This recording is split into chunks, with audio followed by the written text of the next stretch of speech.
Boche Gold and Diamonds. Buy now, pay later. പട്ടാമ്പിയിൽ LDF സ്വതന്ത്ര സ്ഥാനാർത്ഥിക്ക് ലഭിച്ചത് 0 വോട്ട്. 12ാം വാർഡ് ഹിദായത്ത് നഗറിലെ LDF സ്വതന്ത്ര സ്ഥാനാർത്ഥി അബ്ദുൾ കരീമിനാണ് 0 വോട്ട് ലഭിച്ചത്.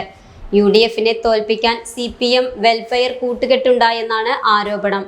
വോട്ടെടുപ്പ് ദിവസം ഈ ബൂത്തിൽ മുസ്ലിം ലീഗ് വെൽഫെയർ പാർട്ടി പ്രവർത്തകർ തമ്മിൽ തർക്കവും ഉന്തും തള്ളുമുണ്ടായിരുന്നു.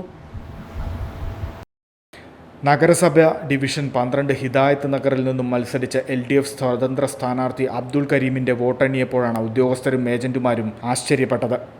ഡിവിഷനിൽ UDF സ്ഥാനാർത്ഥിയായി മുസ്ലിം ലീഗിലെ TP ഉസ്മാനും വെൽഫെയർ പാർട്ടി സ്വതന്ത്രനായി KP സാജിദ് എന്നിവർക്കൊപ്പമാണ് അബ്ദുൾ കരീം LDFിൻ്റെ സ്വതന്ത്ര സ്ഥാനാർത്ഥിയായത്.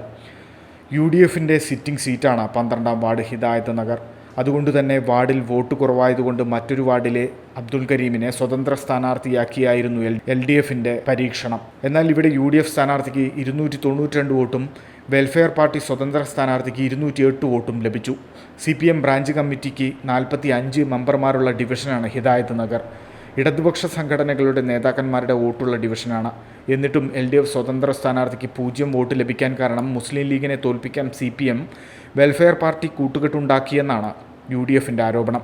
കഴിഞ്ഞ ദിവസം ഹിദായത്ത് നഗർ ബൂത്തിൽ വോട്ടർമാരെ സ്വാധീനിക്കാൻ ശ്രമിച്ചു എന്നാരോപിച്ച് വെൽഫെയർ പാർട്ടി പ്രവർത്തകരും മുസ്ലിം ലീഗ് പ്രവർത്തകരും തമ്മിൽ വാക്കേറ്റവും ഉന്തും തള്ളുമുണ്ടായിരുന്നു. Time Kids preschool, Mannannur road, Vaniyamkulam. .view news. കാഴ്ചകളാണ് ലോകം, കണ്ടു തുടങ്ങുക.